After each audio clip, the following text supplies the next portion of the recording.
Olá galera, beleza? Estamos aqui para mais uma aula de Educação Física à Distância nesse período de quarentena.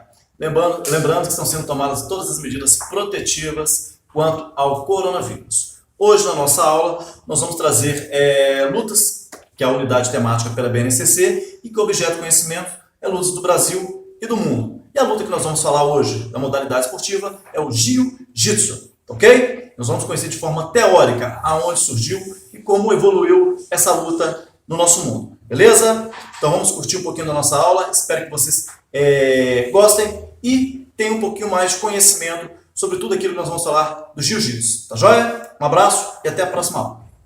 Bom galera, hoje na nossa aula nós vamos falar sobre o Jiu-Jitsu, que é uma arte marcial, né? Está na unidade temática Lutas e objeto de conhecimento Lutas do Mundo e do Brasil pela BNCC. Então vamos conhecer um pouquinho mais do Jiu-Jitsu. Jiu-Jitsu é uma arte marcial que utiliza-se de alavancas e pressões para derrubar e dominar o oponente. Comumente, essa arte marcial não utiliza golpes traumáticos. Jiu-Jitsu significa suavidade na técnica, onde Jiu significa suave e Jitsu, arte ou técnica, e é um termo de origem japonesa. Vamos falar agora um pouquinho sobre a origem do Jiu-Jitsu. Segundo alguns historiadores, o Jiu-Jitsu, ou arte suave, nasceu na Índia e era praticado por monges budistas. Preocupados com a autodefesa, os monges desenvolveram uma técnica baseada nos princípios do equilíbrio do sistema de articulação do corpo e das alavancas, evitando o uso da força e de armas. Com a expansão do budismo, o Jiu-Jitsu percorre o Sudeste Asiático, a China e, finalmente, chegou ao Japão, onde desenvolveu-se e popularizou-se. Naquela época, o Jiu-Jitsu era tão importante na sociedade japonesa que chegou a ser, por decreto imperial, proibido de ser ensinado fora do país aos não-japoneses. Proibição que atravessou muito tempo até a primeira metade do século XX. Era considerado crime de lesa pátria ensiná-lo aos não-japoneses. Quem o fizesse era considerado traidor, condenado à morte, sua família perdia todos os bens que tivessem e sua moradia era incendiada naquela época. A arte marcial ganhou novos rumos quando um célebre instrutor da escola japonesa, Kodokan, decidiu ganhar o mundo e provar a eficiência de seus estrangulamentos e chaves de braço contra oponentes de todos os tamanhos e estilos. Mitsuyo Maeda, um filho de lutador de sumô nascido no povoado de Funazawa, cidade de Hirosaki, Amaori, no Japão, em 18 de novembro de 1878 e falecido em Belém do Pará, aqui no Brasil, em 28 de novembro de 1941. Eterno defensor das técnicas de defesa pessoal do Jiu-Jitsu, Mitsuyo Maeda embarcou para os Estados Unidos da América em 1904, em companhia de outros defensores da escola de Jigoro Kano. À época, graças aos laços políticos e econômicos entre Japão e Estados Unidos, as técnicas japonesas encontravam grandes e notórios admiradores em solo americano. Em 1903, o presidente Theodore Roosevelt tomara aulas com o japonês Yosaki Yamashita. Nos Estados Unidos, o ágil japonês começou a colecionar milhares de combates e adversários tombados pelo caminho.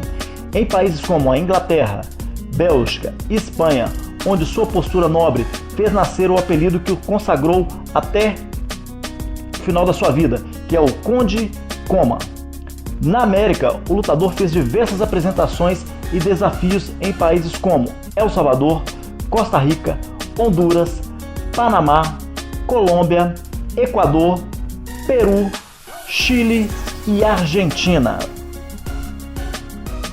Vamos falar um pouquinho agora como o Jiu-Jitsu chegou no Brasil. Em 1914, o valente japonês de 1,64 m de altura e 68 kg, segundo consta, desembarcaria no Brasil para fincar raízes e mudar a história do esporte. Maeda colecionaria histórias saborosas em terras brasileiras. Após rodar pelo país, o faixa preta de jiu-jitsu se estabeleceu em Belém do Pará. Certo dia, Maeda encarou o desafio de um capoeirista conhecido como Pé de Bola, de cerca de 1,90 m de altura e quase 100 kg. Mas Maeda não se fez de rogado e ainda deixou o ousado rival portar uma faca na luta. O japonês desarmou-o, derrubou e finalizou o capoeirista brasileiro. Foi Koma ainda que promoveu o primeiro campeonato de jiu-jitsu do país. Na verdade, um festival de lutas e desafios para promover o esporte desconhecido. Os pesquisadores Luiz Otávio Leitner e Fábio Kio Takao encontraram na Gazeta de Notícias de 11 de março de 1915 as regras do evento para o Teatro Carlos Gomes, no Rio de Janeiro, que era então na época capital do Brasil. Em 1917, um adolescente de nome Carlos Gracie, que nasceu em 1902 e faleceu em 1994, viu pela primeira vez em Belém uma apresentação do japonês que era capaz de dominar e finalizar os gigantes da região. Amigo de seu pai, Gastão Gracie, Maeda concordou em ensinar ao garoto irrequieto a arte de se defender. Em suas aulas, ensinava a Carlos e a outros brasileiros o jiu-jitsu.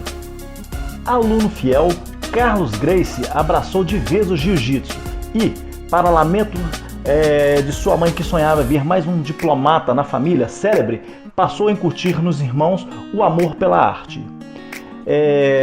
Como discípulo de mestre Kano, Carlos abriu em 1925 a primeira academia de jiu-jitsu da família Gracie.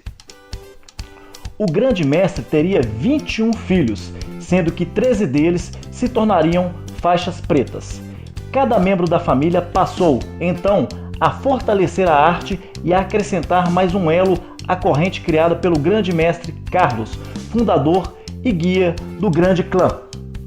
Bom, galera, essa foi a nossa aula de hoje.